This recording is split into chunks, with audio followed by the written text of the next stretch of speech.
Good evening, everyone. How are you? Good.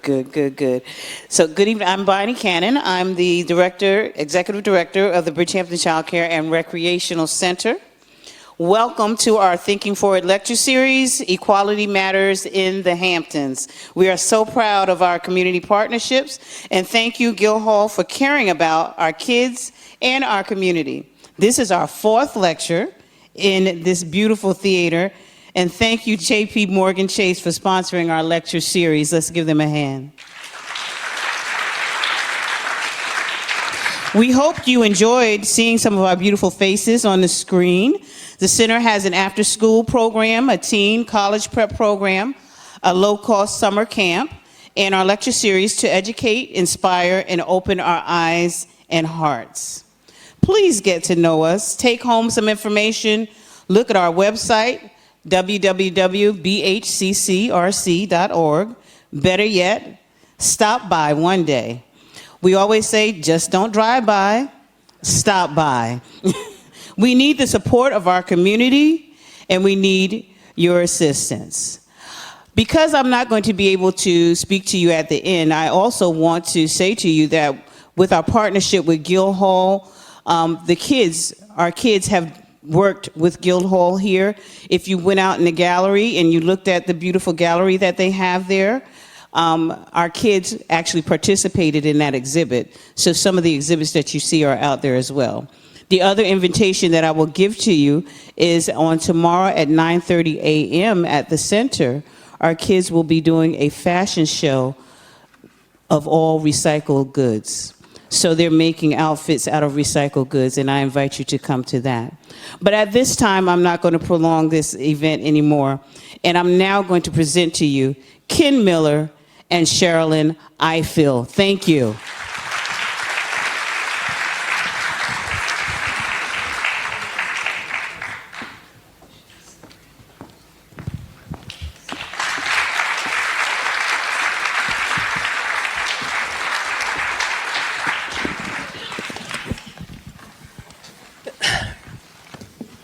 Good evening, everyone.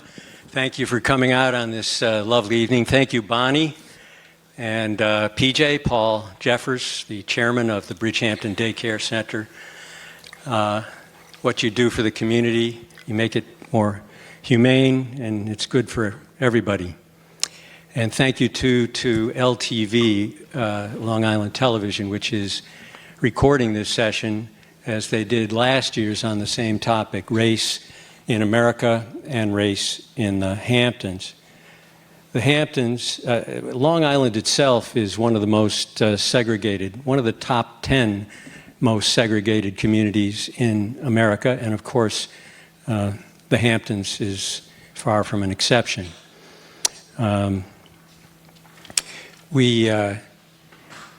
We have last year's session on the website of the center, and you can still see it there. And tonight's convening should be up in about a month. So what we're going to do tonight is Sherrilyn and I are going to talk for maybe up to an hour, and then Sherrilyn has agreed to take questions from the audience. It's such an honor to have a warrior like Sherrilyn Ifill, who's been so wonderful in the struggle for racial justice and human rights in America. And she has used both the law and the media as a very effective tool in that struggle. So there's a nice spirit in the hall. Why don't we just show a little more for Sherrilyn?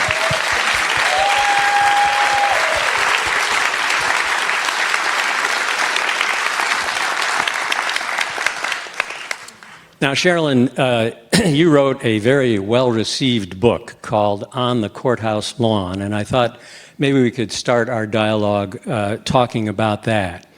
The book deals with some of the lynchings that took place in the last century on the Maryland shore, and you got to writing it, no accident, through a lawsuit that you were asked to take on that had to do with the siting of a highway. The highway might have been, if it were successfully run right through the middle of the black community with horrible consequences for the community. Could you say a few words about what you learned and about that book, and then we can move into a bunch of other related topics? Sure. Well, first of all, thank you. Thank you, Ken, for inviting me and for those lovely words. Thank you all for the warm reception. And Bonnie, where's Bonnie? Where'd she go? Hey, thank you so much. I'm so thrilled to be here. Yes, it's actually interesting to talk about the book now. The 10th anniversary edition of the book was just released last year, largely because of the work of Brian Stevenson at EJI and the creation of the lynching memorial at Montgomery, Alabama. And if you haven't been, you need to make your plans to go right away, which built quite a bit on the thesis of the book that I wrote 10 years ago and some of the research in it, and the central theme about the silence that surrounds historical incidents of racial violence that happened in this country.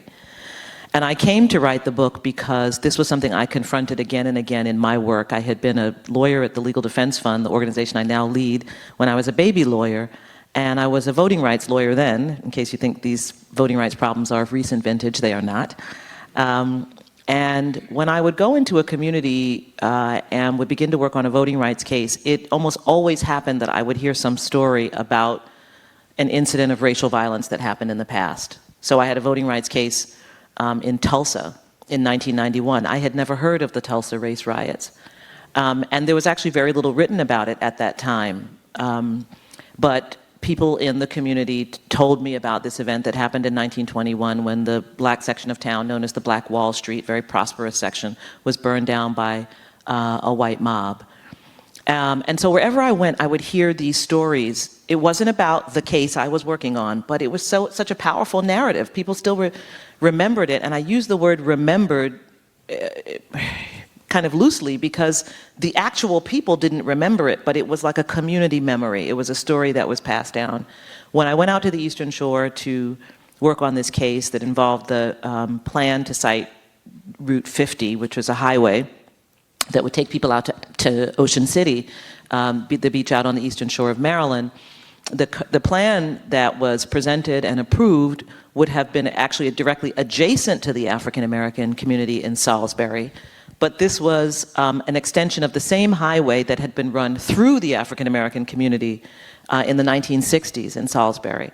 And when we started researching the case, I was now teaching at University of Maryland Law School and working with my students through an environmental justice clinic, we learned that there was yet another highway, Route 13, that had cut through the African American community in the early 1940s. So this was going to be the third time that this community had been chopped up. And you could even stand on the intersection of Route 13 and Route 50, and you could see, there'd be a church kind of hanging off the end of the highway. I mean, you could really see how this community had been savaged by these highway siting decisions.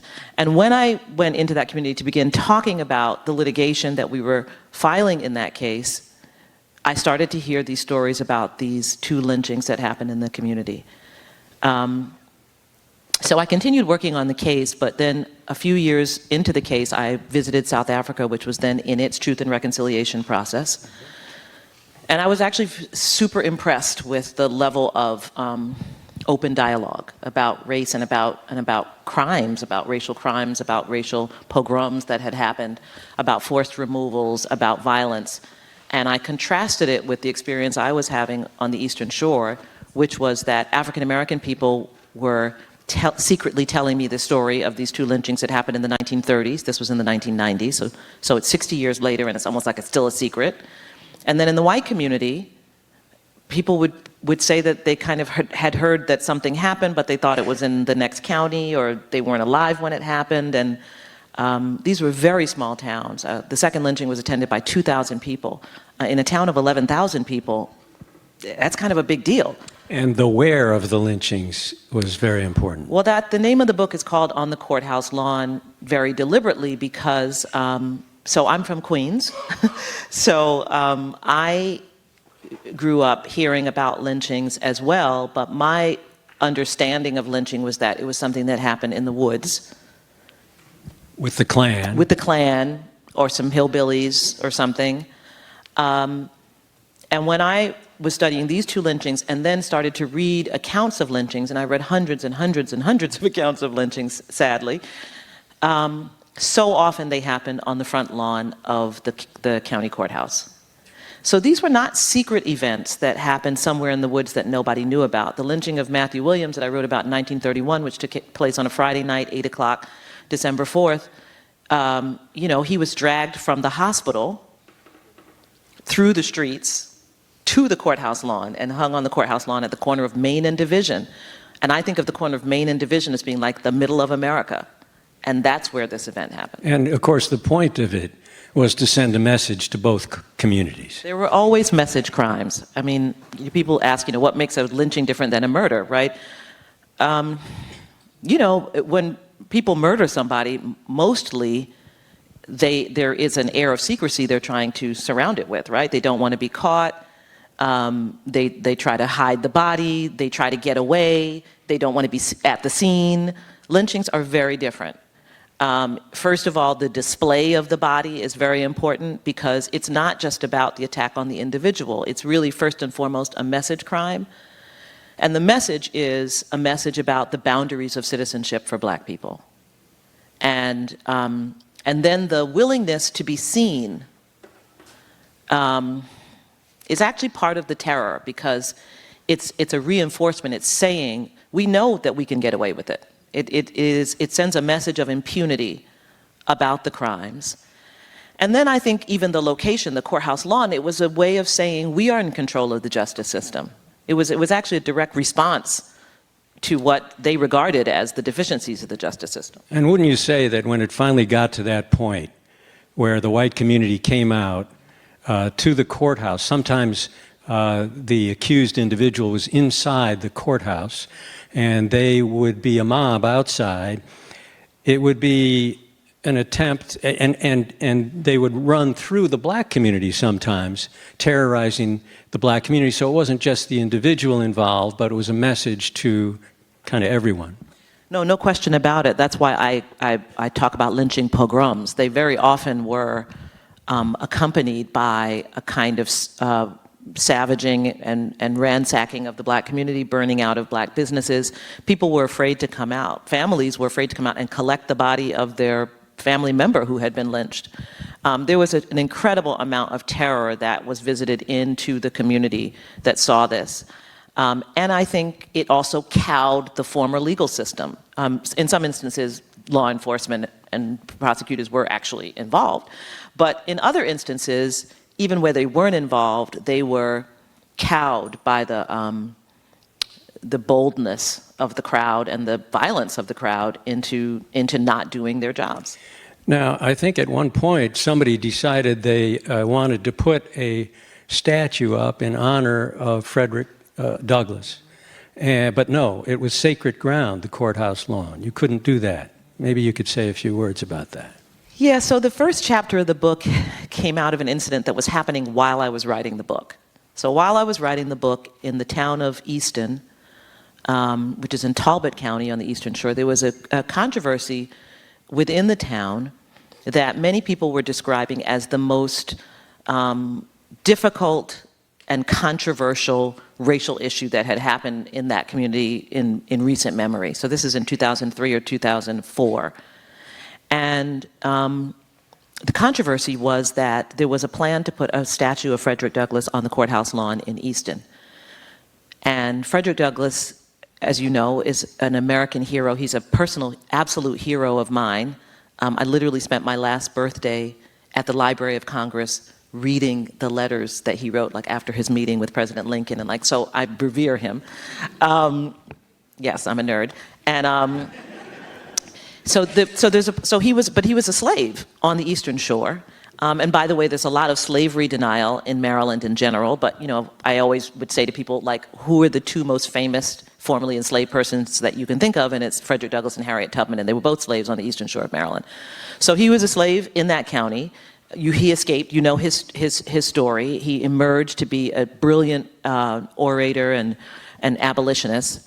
And now there's going to be the statue. And there was resistance from the veterans group within the community who said that the courthouse lawn was hallowed ground. That was the word they used, sacred and hallowed ground, solely reserved for commemoration of war heroes, of former soldiers.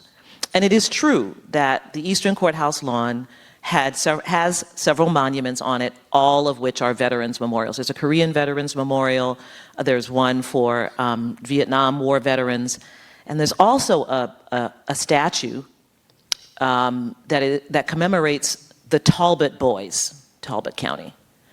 And it lists all of their names, and it has a little boy standing on the top of the monument. And the Talbot boys were a group of men in Talbot County who joined the Confederate Army. Now remember, Maryland was not part of the Confederacy, but they joined the Confederate Army. So those were, in fact, so the controversy was about, well, Frederick Douglass wasn't a veteran, and shouldn't this only be for veterans? And but isn't it true that a couple of his boys fought in the Civil War, and that he recruited people to fight against the South? So that was so one argument you could make is he was as good as a veteran, right? Because two of his sons fought in the Massachusetts 54th Regiment that you've seen in the film Glory. He was very instrumental in really pushing Lincoln to allow African Americans to serve in the Union Army. Lincoln wanted to give him a commission in the Army, but feared that it would be very controversial if white soldiers didn't listen to him. I mean, he was deeply engaged in these issues. And throughout his life, he later became postmaster. I mean, he was an extraordinary individual who served this country. And that was the argument that the local NAACP was making. You know, he's as good as a veteran. And I just kind of felt like there should be a different argument. And the argument I wanted to make, and which may be relevant to you and I think is relevant to how we think about our public space in this country, was that I wanted to challenge the idea of the courthouse lawn as hallowed ground and as a sacred place. And so the first chapter of my book, I wrote about a near lynching that happened. It didn't happen because the would-be victim got away. But in 1919, a man named Isaiah Fountain was accused of raping a 14-year-old girl, and he was put on trial on Easter Monday in 1919. And after the first day of trial, when the sheriff took him back into the jail inside the courthouse, a mob formed on the lawn of the courthouse, reported to be 2,000 men with ropes and knives. And Isaac Fountain saw the men outside. The sheriff tried to push him back into the jail. He made his way out the back and he ran all the way to Delaware. The local judge deputized a number of the townspeople to bring him back alive, which frankly saved his life. He was willing to pay them $250 to bring him back alive. For a moment. And that's what happened on that courthouse lawn. So I wanted to interrogate the question of who decides how we define the public space and the significance of public space in our communities. You know, that's a good segue. I was going to talk about this later, but when you mention public space, I think one of the things that the Legal Defense Fund, or maybe just you, comment on is the decline of the importance of a public space in the more figurative sense, that we make a huge emphasis on private ownership of mansions and cars and things. And the white community is extremely protective of that ownership. So maybe you want to say a few words about that. I do. This is my, if I'm going to preach a gospel, it's this one. It's the gospel of the public good. Because I actually think it lies at the core of many of the most volatile issues that we face in this country that divide us, is that we have lost a sense of the public good. And instead we have become, as you say, to lionize that which is private. What I find most concerning about it is that one of the reasons that this has been a successful project is because whatever is public has now become racialized. So if I say public schools, you probably have an image in your head of who's in those schools. If I say that, we're going to put something on the ballot to determine whether or not we're going to tax you for public transportation, you probably have an idea who might be taking that public transportation as well. We've come to see the public as being tainted by race. And the private is exalted. Private schools, private universities, getting in your car and driving. Now, I will tell you, the one place that I think is ahead of the game on some of this, certainly where it comes to public transportation, is New York. It's one of the reasons why you should hold on to it. But it is true that in Maryland, for example, where I lived for a long time, that to say you were going to, to impose a tax to support public transportation versus build a tax to build a highway has racial connotations to it. People know exactly what that means. And yet it is the public space where we interact with each other. It is the public space where, unless you have decided that you're going to come out to an event like tonight, you are forced into proximity with people who live differently than you, and you have to figure out how to negotiate that space together.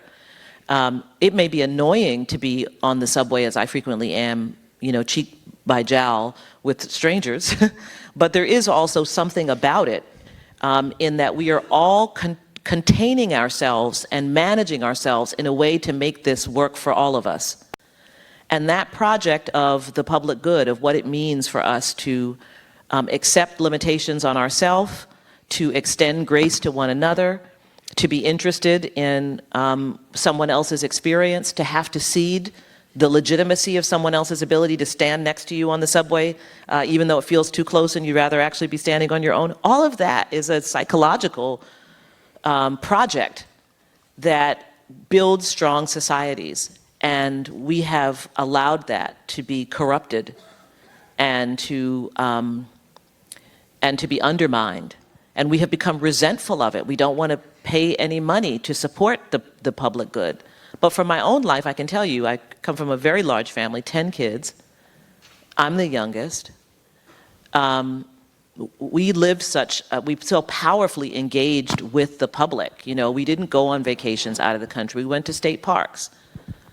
I had my 35-cent token in those days, and that meant that even though I lived in Queens, I could get to my summer job in Harlem. I went to public schools, K through 12, and had the best public school education you could possibly have in that brief period in which many New York City public schools were integrated in the 1970s. Well, who controls the public space has a lot to do with voting. And I know voting is, of the 4 areas that the Legal Defense Fund focuses on, is probably at the apex of the pyramid. And I wanted to talk to you about what, at least at first, appeared to be one of your great victories, which was the Presidential Advisory Committee on Election Integrity. Sounds like a good thing, but it wasn't. It was headed up by a guy named Chris Kobach. Trump was promoting it, and its purpose was voter suppression. And while the case, it wasn't a victory in the court, he threw in the towel on that one. Maybe you could say a few words about that, and then we can pick up with what happened after the towel was thrown in. Yeah. Right after the election, actually before the election, but certainly right after the election, you all will recall that President Trump had a little difficulty accepting that he had lost the popular vote.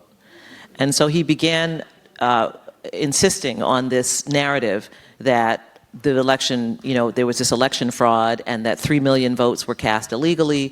And you remember I think it was people coming from New Hampshire to Massachusetts or Massachusetts to New Hampshire, and there were all these votes in California and so forth. And he had talked about this a little bit before the election, but he really began to pump it up after the election. And Stephen Miller, his aide, who is really, in fact, a white supremacist on his staff, really insisted on this as well. And he created this so-called Election Integrity Commission. The co-chairs were Chris Kobach, who's the former Secretary of State of Kansas, who has been the nemesis of voting rights for a very long time. He has used all kinds of tactics. He's the worst. He is literally the worst. Everyone on this commission was literally like the rogues gallery of voter suppression. I mean, it was just unbelievable. And so it was Ken Blackwell from Ohio, who people may remember. It was Vice President Pence was the co-chair. I mean, it was, you just couldn't make it up.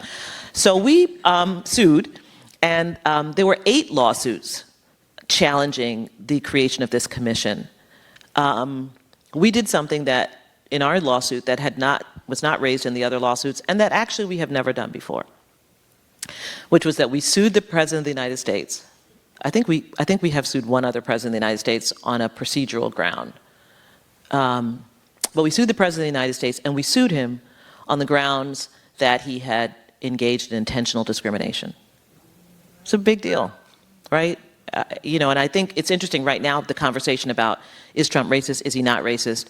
So we kind of sued him the first year of his presidency, in which essentially what we said was that this decision was motivated by racial discrimination, that this was a way to try and challenge African American and Latino voters, and the information they were trying to gather was for the purpose of cascading it down to voter suppressors who work around the country to try and use that data to suppress African American votes. And that was kind of the first signal that, like, we had to change, because as I said, this was very new. Most of what we do is that we challenge state and local governments who are engaged in discrimination, sometimes as private parties in cases of employment discrimination or housing discrimination. But since January 2017, we have sued 6 cabinet members. This is unheard of in our history. We sued Ben Carson twice. We sued Homeland, we sued Kristen Nielsen, who's the head of Homeland Security. We sued the Commerce Department around the census issue. We sued Betsy DeVos, the Education Secretary. We've sued the Department of Justice for failing to provide us with information about one of our licenses. So it's this is not I actually don't say this lightly, because it's actually a quite astonishing transformation, and it has exposed us to the retaliation of people who support this president. And so, we have been subjected to crazy cyber attacks, and I mean, it's real. It's very real having to respond to this moment. What they do with language is so frightening. The idea of an election integrity when the purpose is exactly the opposite. But anyway, you and your fellow plaintiffs got them to the point where his next statement on the subject was, well, to save the taxpayer money, I'm going to shut this commission down. He said uncle, and it was going to cost him a pretty penny, I can assure you, because we were determined to continue to litigate this suit. And we were doing a pretty good job between the 8 suits of really covering the waterfront, and we would have had access to the information.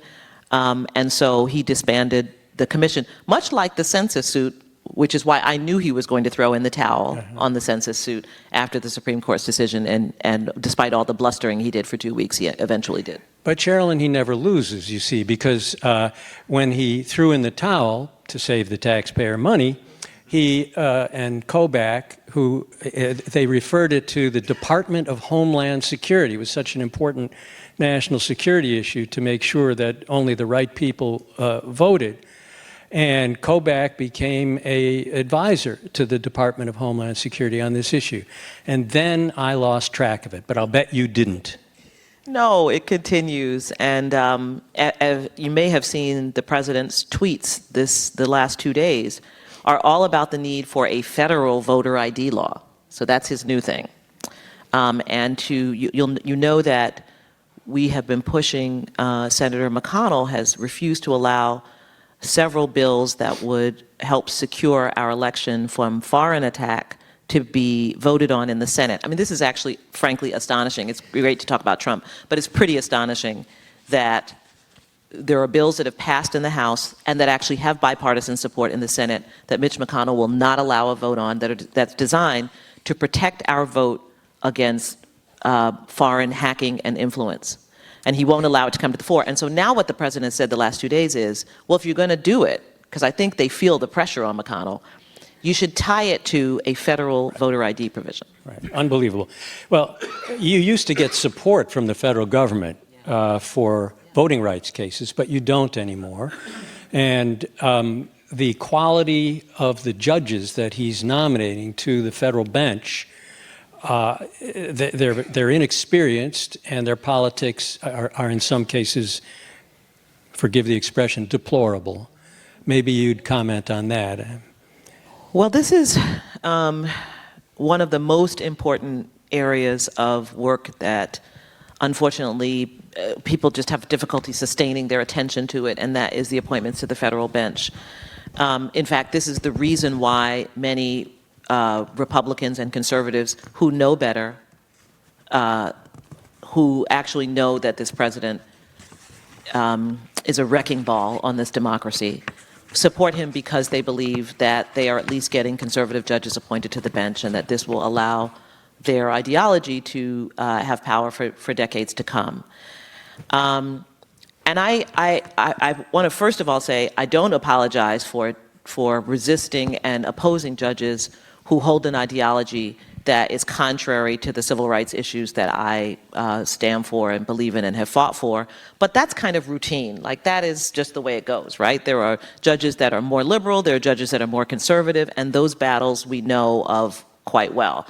This is actually quite different, what is happening at this moment. Not only are these judges conservative, but they're beyond conservative. So we have a whole tranche of judges who have refused under oath to say that Brown versus Board of Education was correctly decided. Now that's a pretty low bar, right? That's deciding whether or not segregation can be legally enforced by the state, racial segregation. You don't get, and so for those who have said it was correctly decided, they don't get a gold star either, because that's a very low bar. But the point is that we now have judges who refuse to say that Brown was correctly decided. We have judges who have been actively defending voter suppression in the states that they come from. We have judicial nominees, actually one was just confirmed, who are virulently anti-LGBTQ. These are not judges before whom any of my clients would believe they could get a fair shake. And the key to judges is that they must be impartial. So I want to say one more thing. The other feature that I think, regardless of your ideology, should bother you, is that the competence level of these judges is beyond anything I have ever seen, and I have been in this for 30 years. So judges we have one up right now for a seat in Kentucky from Mitch McConnell's state, who was rated not qualified by the American Bar Association. Now, that's a hard thing to do. The American Bar Association is nonpartisan. You can get not qualified, qualified, well qualified. Most judges get at least, judicial nominees get at least qualified. You wouldn't even put a nominee up who wasn't qualified. But increasingly we're seeing nominees who are not qualified to be federal judges. To be a federal judge was largely considered something that happened later in your career after you had distinguished yourself in the profession in some way, in academia, at a law firm, in government, in some way distinguished yourself. Many of you may have seen the video, was it last year or 2 years ago, of one judicial nominee, Matthew Peterson, who couldn't answer any questions, remember? And he was asked by a Republican, Representative Kennedy, Senator Kennedy from Louisiana. And it turns out he had never filed a motion. He had never argued in court.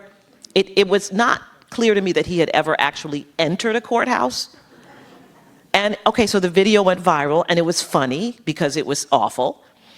But it should have alarmed you. The question is, how did he end up at a hearing before the Senate Judiciary Committee? Because remember, you first have to fill out an extremely onerous questionnaire if you are nominated to sit on the federal bench. And that questionnaire asks everything about you, every place you've ever lived, and it asks about everything you've ever worked on. And one of the most important questions is a question that asks you to list the 10 most important matters that you personally litigated. So first of all, it presumes that there are at least 10. It presumes that you personally litigated them. So I went back to look at his questionnaire because I'm thinking, how do you make it to the chair if obviously you haven't litigated anything? Why are we all laughing at this video? So he had been in the counsel's office for the FEC, the Federal Election Commission, and among the cases that he listed that he personally litigated was Citizens United. Because I guess he was in the counsel's office when the FEC was litigating that case. So we have people who are incompetent, but who are also giving misleading answers on a questionnaire that they sign under penalty of perjury to sit on the federal bench. The United States has a view of itself that we are exceptional. And I think in your view, if we have any claim to that, a key element would be the 14th Amendment. But you may want to say a few words about that, but I can't resist getting into this moment in American history. I know you're not a historian, but how exceptional would you say this moment is? I mean, of the first 12 presidents of the United States, 10 were slave owners, and we could come right up through the present. Recently, a tape was made public where Ronald Reagan is exchanging racist remarks with then President Nixon, who repeats them in another context. What would you say? People argue about whether Trump is a racist. I don't think it's much of an argument. But it's one of the hopes we have about this discussion tonight is that people of goodwill who are in this room will understand how deeply embedded and how structural racism is in this country. In that vein, is Trump a symptom, a cause? How unusual do you think this moment is? So yeah, that's a really great question. Because I know a lot of people say, including my own community, you know, we've been here before and, you know, we're going to survive this moment. And I guess I want to push back against that a little bit. I mean, I prefer not to make the comparison slavery because, again, the low bar. Yes, it is true. We know that so many of our early presidents were slave owners. We know about the terrible compromise that was made in our Constitution. I taught constitutional law for many years, and one of the exercises I would have my students do is to go through the original Constitution and find where the Constitution mentions the word slavery, which of course it does not in the original Constitution. Not that it doesn't talk about slavery, but it doesn't use the word slavery because they knew it was wrong. And so it says things like, the migration and importation of persons, right? So they knew it was wrong. Okay, I think what we have to remember is that there was a second founding in this country. And that's where talking about the 14th Amendment comes in. The Civil War ended, and we hit the reset button on this country. And the Civil War amendments, the 13th, 14th, and 15th Amendments, I regard the 14th Amendment as the most important text of the Constitution. It touches every single person who's sitting in this room. Unless you are Native American, the reason that you are American is because of the 14th Amendment, because the 14th Amendment explicitly guaranteed in its first line that every person born in the United States or naturalized is a citizen of the United States. That completely transformed the character of this nation. It created the 19th and 20th century America that allowed people to come from another country, and in one generation, their kids were Americans and they could regard themselves as Americans. It was designed to ensure that newly freed slaves and free blacks, because the Dred Scott case had deemed that no black person could be a citizen of the United States. So it was designed to ensure that black people were citizens. But like with all efforts that expand equality, it ended up touching everyone. So the 14th Amendment is powerful. It's a complete reset. The 13th Amendment ends slavery. 14th Amendment provides birthright citizenship. It is the first place in the Constitution that equal protection is discussed, that every person is entitled to equal protection of laws. Not every citizen. Not every citizen. Meaning if you are in the borders of the United States, you are entitled to the equal protection of the laws. For people who are walking around making it as though people who are immigrants and who are undocumented are not entitled to equal protection of the laws, that is not true. It explicitly talks about due process. So this is a powerful, and that's the reset button. So if we want to take it from that period forward, then I would put Trump on the level with Andrew Johnson, who was impeached in part because he was such a virulent racist. This was President Lincoln's vice president, who took over after Lincoln was assassinated. Lincoln picked him in that effort to try and balance the ticket. One of the fascinating things I read on my birthday last year at the Library of Congress was Frederick Douglass talking about the difference between Lincoln and Johnson, and how what the meeting with Johnson was like, and how he wanted it to be clear the disrespect he had for black people when Frederick Douglass went to see him. Who? Andrew Johnson. And by contrast, what it was like when he went to see, there's a beautiful passage, forgive me, I digress, but I must. There's a beautiful passage in which Frederick Douglass talks about a meeting he's having with Lincoln that runs over time. And there's another visitor who comes to see Lincoln whose time it is to visit with the president.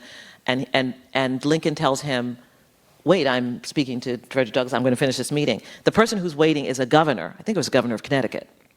And Frederick Douglass talks about the day that a governor had to wait because the president was talking to a black man. That's how much he felt about the way he was regarded by Lincoln as opposed to Johnson. So I'm going to put Woodrow Wilson right under them. You know what I mean? But if we're taking it from that period, this is exceptional. And it's not only exceptional that there can be one person, a president, who is virulently racist. It is the ways in which he has taken the entire federal government apparatus with him and encouraged people to reject the norms, values, and ethics that was part of what protected us. And then the second piece that I think is the part that we should remember and that resonates really powerfully is that this president has removed shame around racism. Yeah, but you know what's weird is that he doesn't like to be called a racist. Oh, poor thing. Well, I know, no, but I'm just saying. Actually, I disagree with that. He doesn't like to be called a racist by white people because, as I said, we sued him pretty early on. He was denounced after he took out that full-page ad in the paper saying that the Central Park Five should receive capital punishment. I mean, this is not someone who has not been subject to this kind of criticism. And the president can't take any criticism. But you know what? The reason why it's interesting that it bothers him so much is because it bothers a lot of people. And that's something we also need to talk about, that it has become taboo to honestly identify racism. And in fact, you are vilified as the person who calls out racism. And this is so insane that actually we have to get hold of ourselves. It's like a crazy emotional response. The thing I love about being a civil rights lawyer is that in the past 4 years, we have won 3 cases in which we have proved, in which a federal court has found that a policy was created for the purpose of discriminating against black people. So the great thing about being a civil rights lawyer is you can actually prove it in court. And then it's not me saying it. Even if I would say it, it's more important that a federal court in Texas said that Texas's voter ID law was passed for the purpose of discriminating against African American and Latino voters. It's more important that a federal judge in Alabama said that the city of Gardendale attempting to secede from the school district and take with them the magnet high school was done for the purpose of discriminating against black students. It's actually more important that a federal judge in Baton Rouge, Louisiana, said that the city of Terrebonne or the parish of Terrebonne, Louisiana, maintained a system of electing judges for the purpose of keeping black people from being able to elect a candidate to the judicial bench. Do people know that that's happening? That we're actually proving those cases? Racism is not just some emotional thing that we're picking out of the sky. We actually prove it.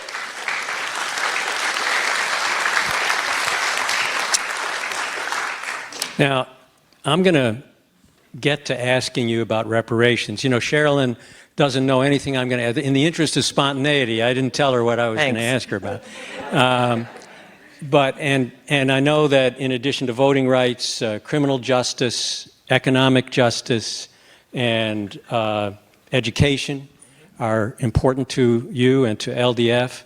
And so before we get to reparations, maybe you want to say something about structural, systemic racial prejudice in those areas. I know it's not fair in the short amount of time we have, but it's a small seminar. I'll keep it brief. So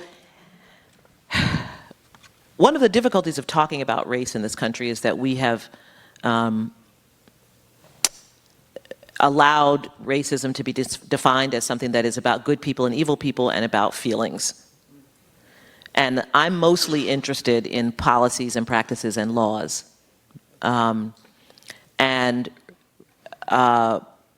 work that we do, one of the great things about being involved as a civil rights lawyer, but also in a legacy civil rights organization that's been around for a long time, and I tell this to our staff of lawyers, that that's our job. Our job is to be able to see racism in its structural forms and to see the scaffolding of inequality, that people are just going about their lives and you can't see it, but it's our job to see it. It's kind of like the courthouse lawn. When I'm traveling the country, I kind of know a lot about lynching. And so what I see in these very sweet little towns where I often stop and have a cup of coffee is very different than what you might see if you were in this nice little square. And that's my job. My job is to see that structure. And it's important because racism is hiding in plain sight. If you are a historian, if you're interested in history, if you're going to buy the New York Times, the Sunday New York Times this weekend, and you're going to have the magazine, which is devoted to something called the 1619 Project, which is commemorating the 400th anniversary of the arrival of the first African slaves on this shore 400 years ago, there's going to be essay after essay after essay and history that you should digest and that you should read and that you should disseminate about that history. And that history is hiding in plain sight, and it's all around us. And our job as civil rights lawyers is to see that and to begin to dismantle what those structures are. It doesn't mean that there are not people who are not perpetrating racism, and we deal with that as well. If you take the case of housing, yes, suing someone like a Donald Trump, as the Justice Department did, and the Trump Organization for engaging in discrimination in the apartments that they rented in New York in the 1970s, that is a form of racism in which it doesn't get worse than that, right? Where, the applications would come in and, the Trump folks would put C on the application for colored for black people and not rent to them like that. Okay, so that's real, and actually that kind of explicit racism still exists and is in fact on the rise again. But there's also structural racism, and structural racism is when you perpetuate decisions that were made, laws that were enacted, policies that advanced a racial hierarchy. And that's the part I think people have trouble with and sometimes are resistant to seeing. I want to commend to you a book called The Color of Law by Richard Rothstein. Came out 2 years ago. It was longlisted for the National Book Award. And he was a fellow at LDF in our Thurgood Marshall Institute because we care so much about reacquainting Americans with the history of housing discrimination. And this is focused on housing discrimination in the North. And it is there to help you understand that the entire landscape of the North was largely created by the decisions of the federal government and the policies of the federal government, which at least until the early 1960s were explicitly racially discriminatory, right? So that means that the tax breaks that was given for the development of places like Levittown, the federal government would only do it on a racially segregated basis. They would not allow integrated housing. Public housing, the deal with public housing was struck that it would be racially segregated in order to get public housing built. When the federal government began providing loans for mortgages, it was done on a racially segregated basis. It was required. They would not give you a loan to move into a neighborhood that was not the neighborhood of your race. The government had sample racially restrictive covenants for you to place in the deed. This is the federal government in the North. This is after World War II. This is before World War II and after World War II. Into the 1960s. There's a reason why the Fair Housing Act was the last of the civil rights amendments, civil rights pieces of legislation passed in the 1960s, and it was passed a week after the assassination of Martin Luther King in shame by one vote. Because that was the thing he was working on, because his focus on poverty and his focus on segregation. And when the city started to burn after his assassination, there was a push to pass the Fair Housing Act. And it has never fully been realized because the resources have never been put into the Fair Housing Act to deal with the structural piece I'm talking about. So what we do in America is like when we discover that we're doing something, even when we win our cases, what people like to do is to just stop doing the thing they were doing. Not to actually go back and figure out how do you undo. Because that stratification, if you grew up in Levittown, as someone like, say, Bill O'Reilly did, or if you were a beneficiary of the GI Bill, black GIs also could access the GI Bill. But with the GI Bill, if you got the benefits of the GI Bill, what universities could you go to in the South? Could you go to the University of Alabama? No. If you were able to access the GI Bill to get a home loan, where could you live in Chicago? Right? There were particular places you could live. And if we now trace the value of the homes from the neighborhoods that you could access with the GI Bill as a white GI, compared to where you were compelled to live as a black GI, if we look at the value of your degree in terms of what the schools you were able to go to and the schools you were not able to go to, when we begin to talk about the inheritance of that wealth gap, that's what we're looking at. And so when people say, you know, I didn't do anything, I'm innocent, I'm a good person, you may be a good person, but you are an inheritor of policies and practices that were perpetuated by the federal government that maybe unwittingly your grandparents and great-grandparents didn't realize that they were beneficiaries of. Maybe they did, but they were. It's just a fact. There's nothing emotional associated with it. It's just real.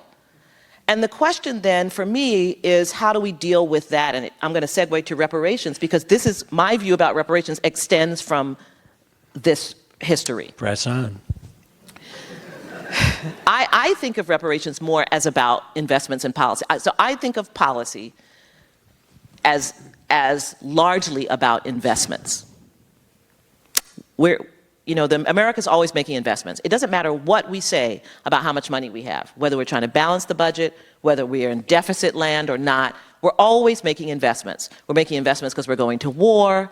We're making investments because we've decided that we have to deal with a particular scourge or a particular issue in our country. We're always making investments. And some of those investments have good intentions or sound great. The GI Bill is an investment. The investment was that these GIs have fought in the war, and when they come home, we want them to have a chance. And many of these GIs were people who did not come from middle-class homes, and we wanted the opportunity for them to move into the middle class. The creation of the interstate highway system was a great idea. I'm on the interstate highway all the time. I'm glad it's there, right? But it wasn't made for me. It made the creation of the white suburbs possible. You could not have grown up the white suburbs exponentially in the way that we did in the 1950s and the 1960s without the creation of the interstate highway. And it was a massive investment in public infrastructure. So we make investments all the time. And my view is that given this history that I've just described, in which for decades we have made massive investments in elevating the white population by making the white suburbs possible, by elevating white GIs, that's created the racial wealth gap, we also have the ability to make investments today that would begin to address the consequences of that disparity. That's how I think of reparations. I don't think about it as a check for individuals. I think about it as the policies that we have the ability to create. Look, we made an investment 30 years ago in mental health issues, in poverty, in young people. It was a massive investment. And that investment was in the prison system and in the criminal justice system, right? We built all these prisons. Remember when it was great, President Clinton said 100,000 new police officers. These are all investments. You paid for all this, I paid for all of this, and we were cool, apparently, with it. But we used that to warehouse the problem of mental illness, to warehouse the problem of poverty, to warehouse the problem of young people without jobs. Instead, we just created a massive criminal justice system. We have the same ability to decide that that was a wrong investment, and that instead we're going to invest in a different way. And so if we're going to have a conversation about reparations, it requires first the unearthing of this history so that people can understand it. Then it requires an understanding of how we make investments in this country and the kinds of investments we've made. It requires a true reckoning of the contributions of free and underpaid labor that have happened in this country. And then it's a conversation about policy. It's no different than the policy conversations that we have. We stood up in very short order something called a Department of Homeland Security that had never existed before after 9/11. A whole cabinet department, $9 billion. We just decided that that's what we needed. So I don't really want to hear we can't, and how are we going to do it, and how are we going to pay for it, I just think that's a way of avoiding the fact that there has been a massive underinvestment to make up for the wrong that happened, and we haven't begun to approach it yet.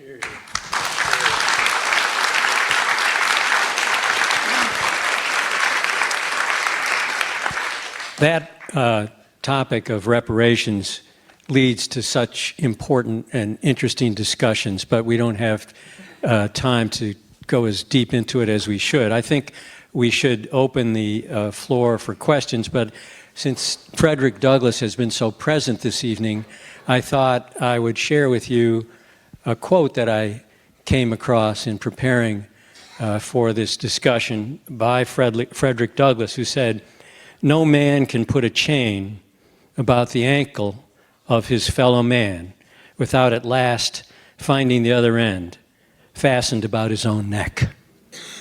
So it's structural and it's deep, and everyone in this room, I think, is of goodwill and struggling to discover what to do about it. You know, we've had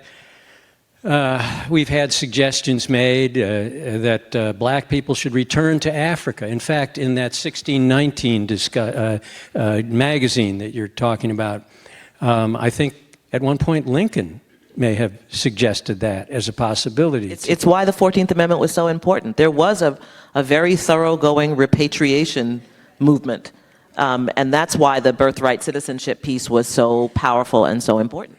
Which makes it very difficult for black Americans to balance the sense of outrage and injustice with love of country. And whites have a huge problem, because when you've wronged someone, you always fear that they may want to get even.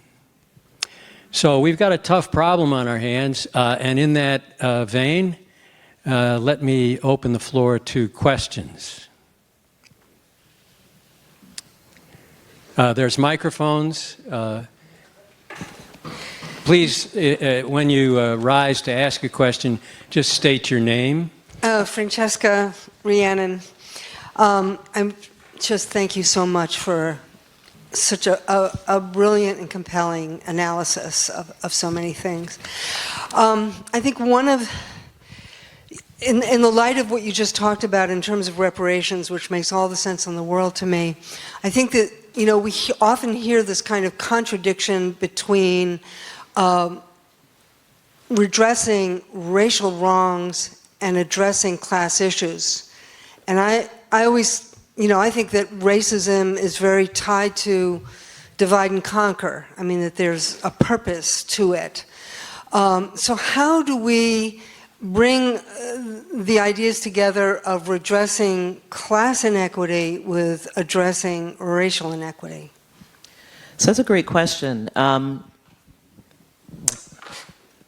So it bears talking a little bit about what Du Bois called the wages of whiteness. You know, there has been a kind of a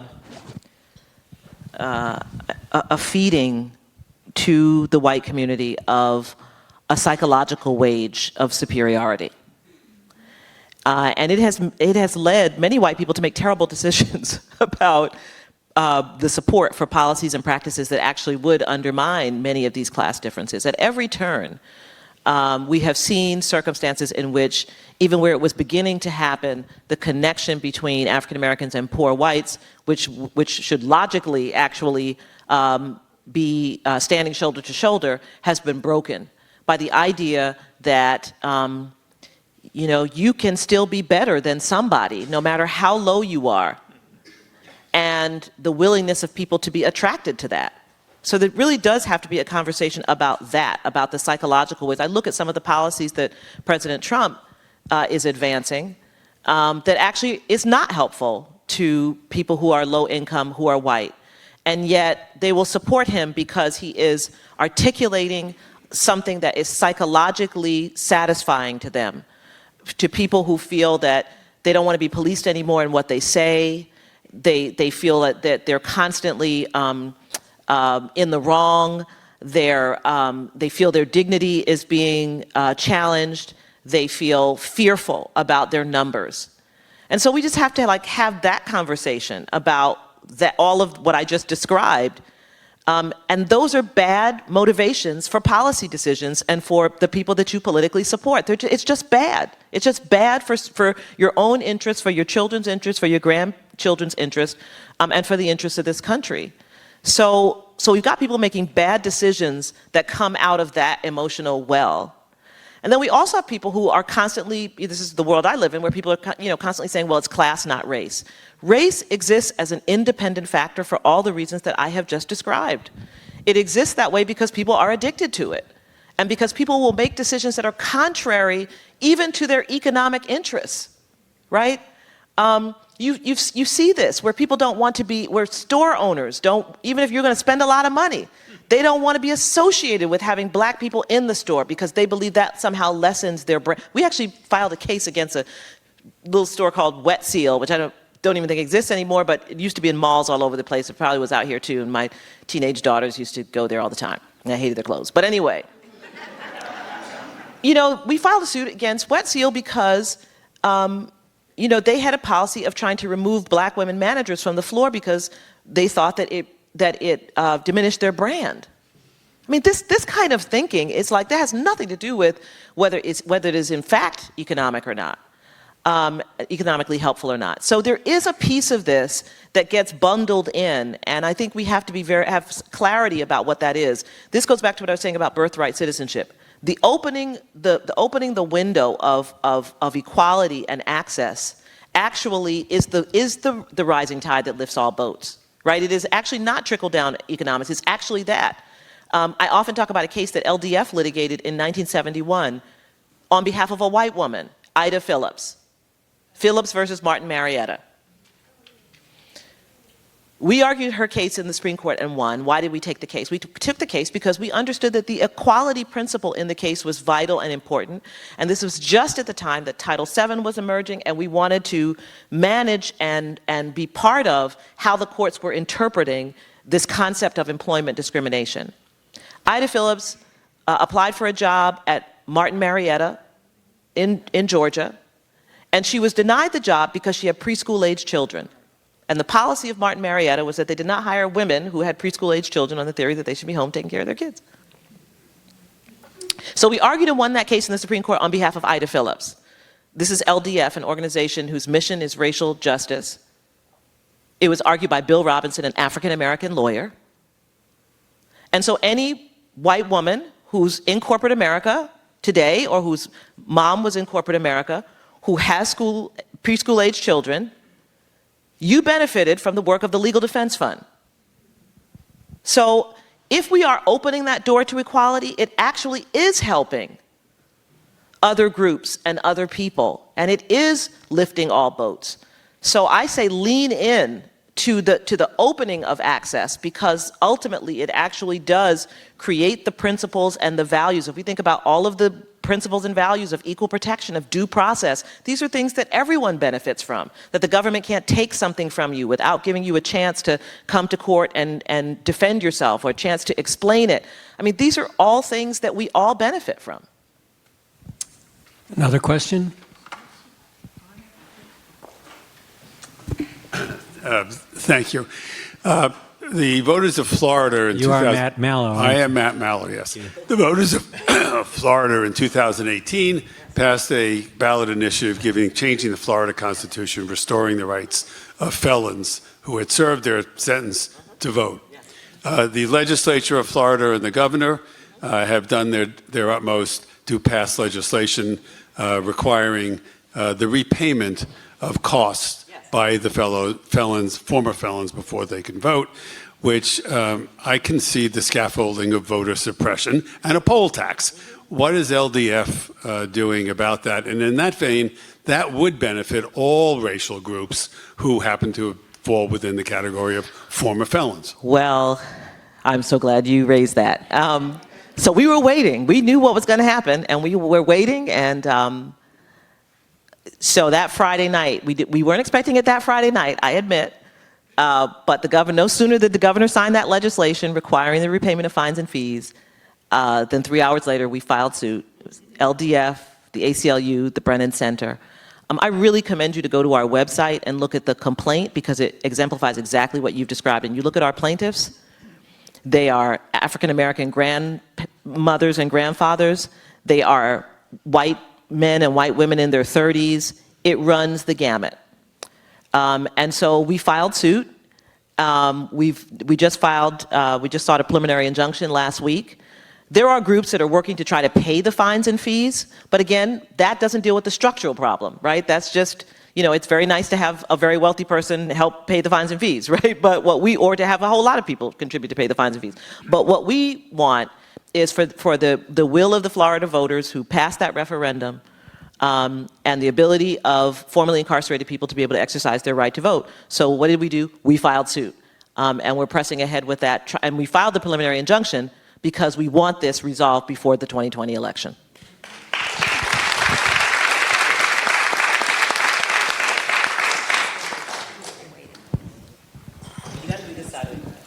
John McAuliffe, I want to go back to the earlier part of your discussion, which is judges. Let's just hope and imagine that the election has happened. We have a different party in control of the Senate, and we have a different president. How much how can the damage be undone? Can some of these judges be removed, or are they untouchable in effect? Is it a question of a high priority of the Democratic Party having to put new judges in? Is there anything that can be done about the Supreme Court balance? So I should first say that LDF is a 501c3 organization and a nonpartisan organization. I'm actually old enough to, even in voting rights cases, have actually sued Democrats.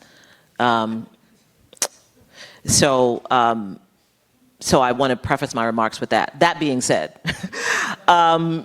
it is an excellent question that you ask, and obviously is one that concerns us. These are the judges we have to appear before. President Trump has had the ability to really stack the bench. Let me talk about the lower federal courts before I get to the Supreme Court. It's the courts of appeals and the district courts. There is no question that if President Trump is not elected and a Democrat is elected president, filling seats on the courts has to be one of the top priorities. It's also true that for many years the courts have been understaffed, and so increasing the number of judges on the courts of appeals and in the district courts actually is something that should be thought about and considered, not really necessarily for court packing, but because that has been an issue for a very long time. That actually Chief Justice Roberts and other leaders of the profession have talked about, the need to increase judges. So there may be many more seats to fill, but whoever is the president has to prioritize that. And the Senate has to prioritize it. And therein lies the rub. Because even if, the reason that President Trump had so many seats is because even though he was the president, Mitch McConnell was the Senate Majority Leader. And once the Democrats lost the Senate, and he would slow walk these judicial nominations and not allow them through, and that left so many seats open for Trump. So if the Democrats don't win the Senate, not very much is going to change in any substantial way in terms of being able to move the judiciary. In terms of the Supreme Court, I'm not even sure what to say. This has been a very, very difficult year, this last year. And it may get worse before it gets better. But it is what it is. I'm not a court packer myself, and so that's not something I necessarily embrace. But I do think that it is important for whoever becomes the next president and whoever is in charge of the next Senate to take very seriously how important it is to be preparing and thinking about the Supreme Court. For my own purposes, I actually worry a lot about the trial courts, which don't get a lot of attention, the district courts. It's actually very hard to overturn a trial court's decision that is based on the facts, and a lot of the work that we do, racial discrimination work, is fact-based. And increasingly, the incompetent judges that I talked about are being appointed to the district court bench, judges who have no experience trying cases, who now will be overseeing the trying of cases. So I'm actually deeply worried about what's happening on the district courts. But I'm answering you this way because I do not think we should pretend that we are not at a very perilous moment where the federal judiciary is concerned. I do think that it can be salvaged at this point, but I do think that it is headed in a direction that is quite alarming. And it's the reason why, even though the Republicans are in control of the Senate and many of these nominees are so terrible, we still have to apply the pressure. This is still about the rule of law in this country. I am appalled that people think it's okay for the President of the United States to essentially allow another organization, in this case the Federalist Society, to basically kind of off-site the preparation of judicial nominees. I would not want, President Obama did not call up the Legal Defense Fund and say, I want you to give me a list of judicial nominees. He didn't offload it to us.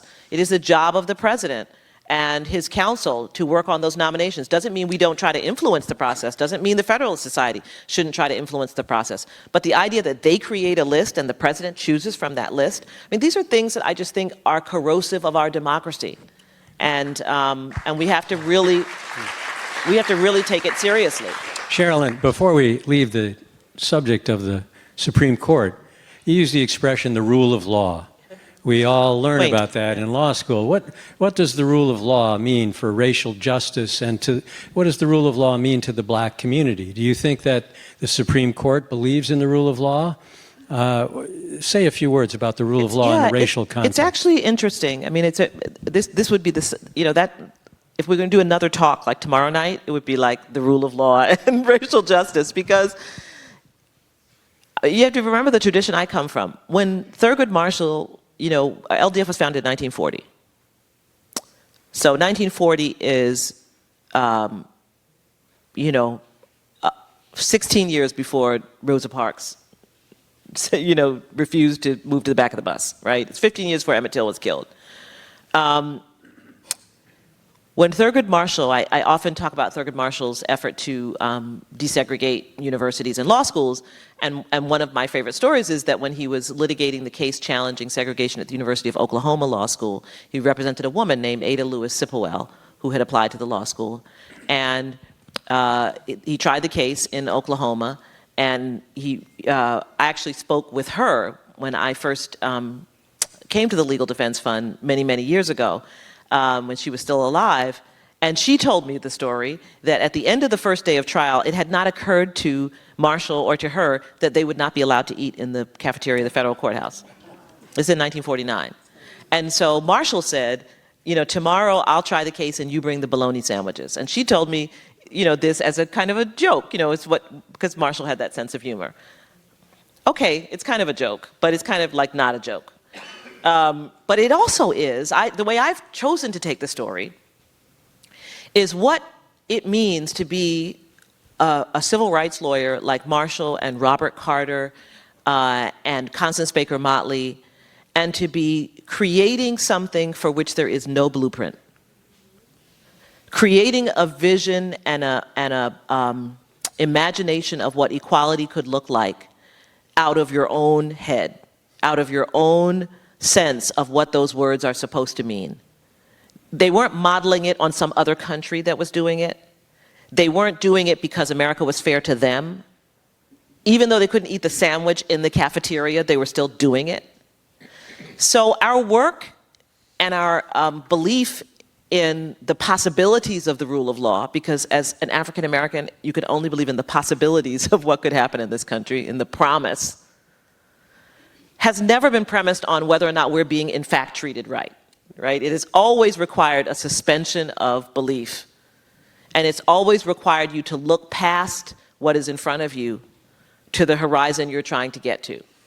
So I would probably, do like a whole demonstration around the fact that I couldn't eat in the cafeteria. Marshall did not, because he had a plan and a strategy for how he was challenging segregated education, and he worked that strategy. So what does the rule of law mean?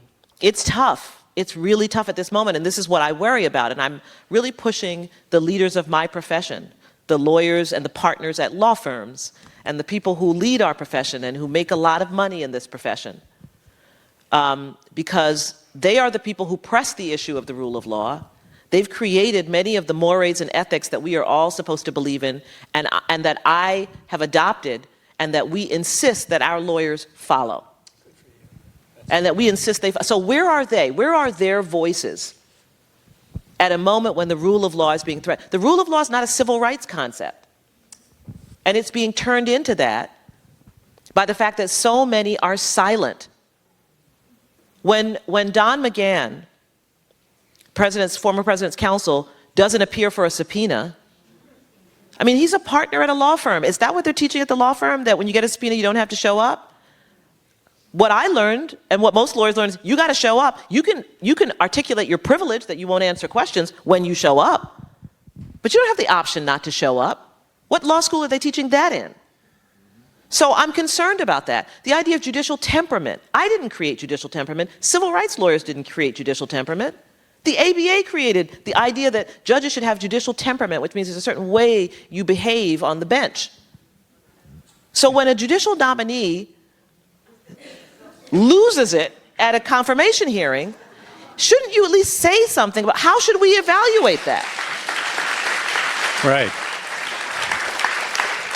And a federal judge is attacked as not impartial because he's of Mexican origin. When the president says says this judge is Mexican, first of all, Judge Curiel's Mexican American, that would be like the president saying, I'm African, right? Because I'm African American. And the president says he's Mexican and I'm building a wall, and therefore his decision is illegitimate because he cannot be impartial.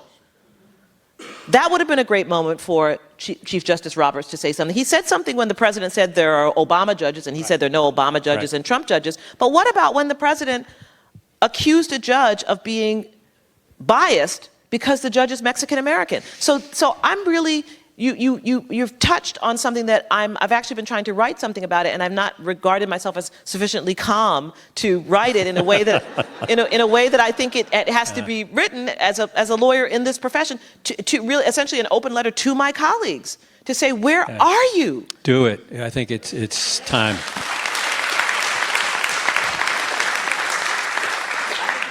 I think, would you come down here and...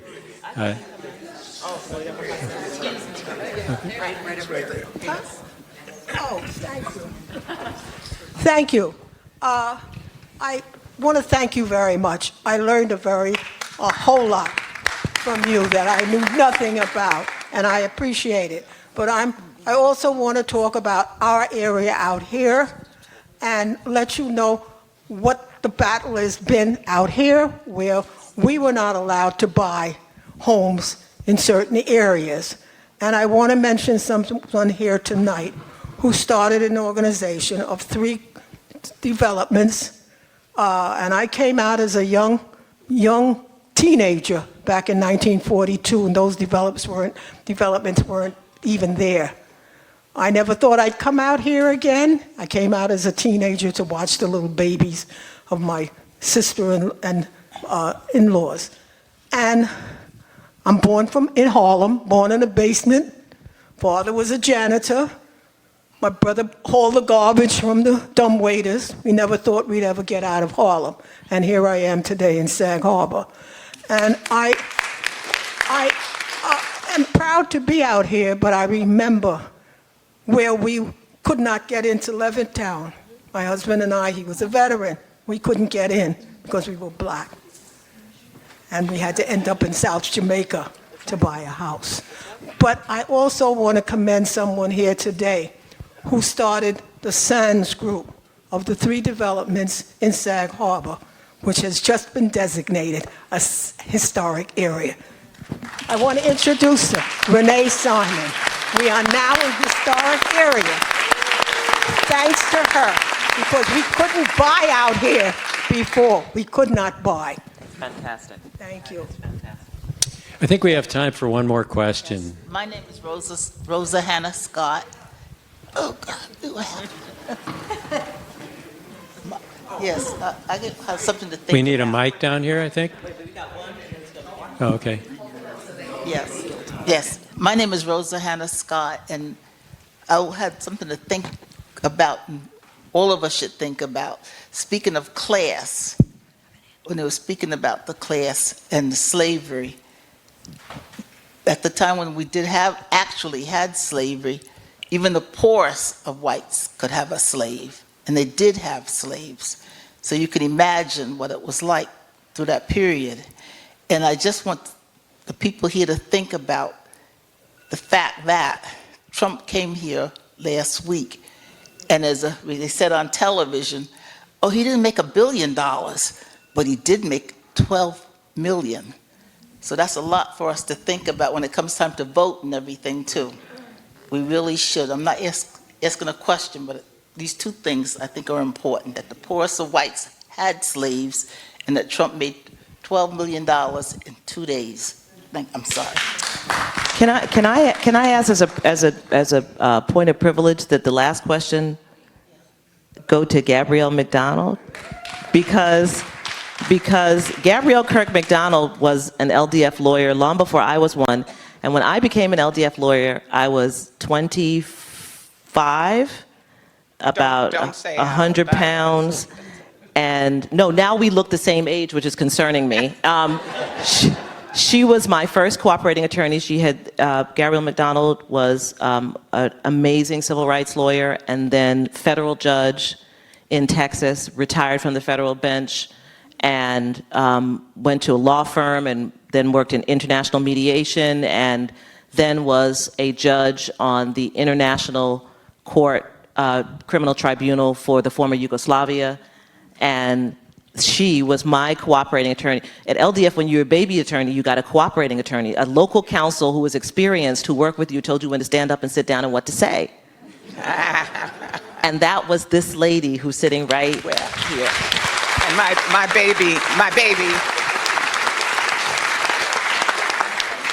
my baby grew up and grew very well.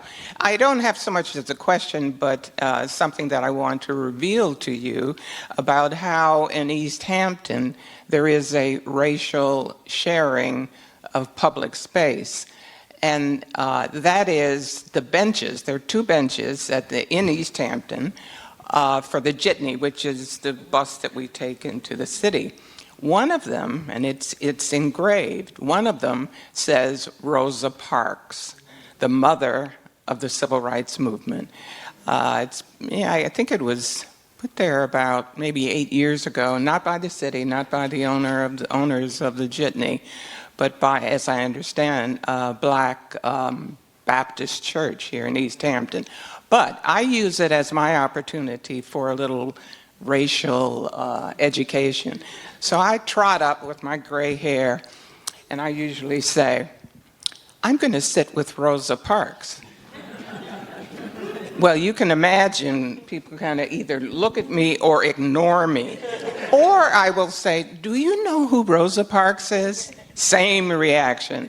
So a little bit helps. It's unusual, and people probably don't know that that bench is here. Okay. Everybody, thank you very much for coming. Sherrilyn Ifill, who calls America to its better self. Let's give her one last round of applause.